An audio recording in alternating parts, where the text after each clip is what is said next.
আরেকটা ইম্পর্টেন্ট কথা বলে দিই এখানে, ঠিক আছে। নিরক্ষরেখা এখানে আমরা জানতে পারলাম 5টা, ঠিক আছে। আসলে নিরক্ষরেখা আছে কয়টি, টোটাল সংখ্যা কয়টি, ঠিক আছে। মনে রাখবে নিরক্ষরেখার মোট 179, 179, ঠিক আছে। এটা মনে রাখবে কি করে বলে দিই ছোটো করে। এটা হচ্ছে 0 ডিগ্রি, এটা হচ্ছে মেরুটা কি 90, তো বললাম 90 ডিগ্রি।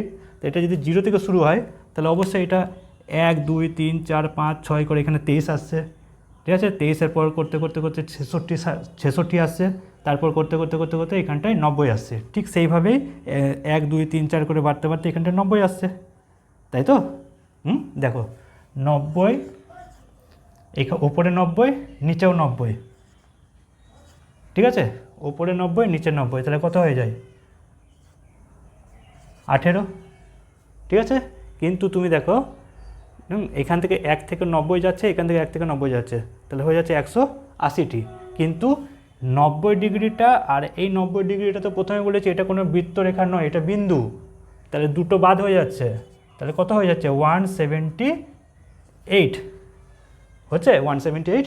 কিন্তু আমরা যে বললাম 179, এর কারণ হচ্ছে 0 ডিগ্রি যে নিরক্ষরেখা রয়েছে এর তো কোনো মানই নয়, এ তো 0 ডিগ্রি, তাই একে যে 1 ধরতে হবে, তাহলে হয়ে যাচ্ছে 179।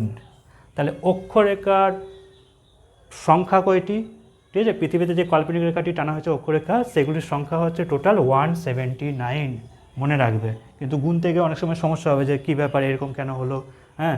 90টা উপরে আছে, 90টা নিচে আছে, ঠিক আছে।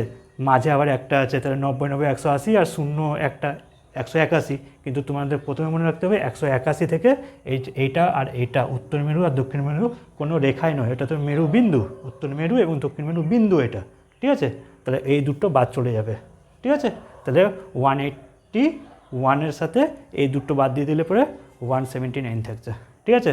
এটা পুরোটা আলোচনা করে দিলাম ভালো করে, হ্যাঁ।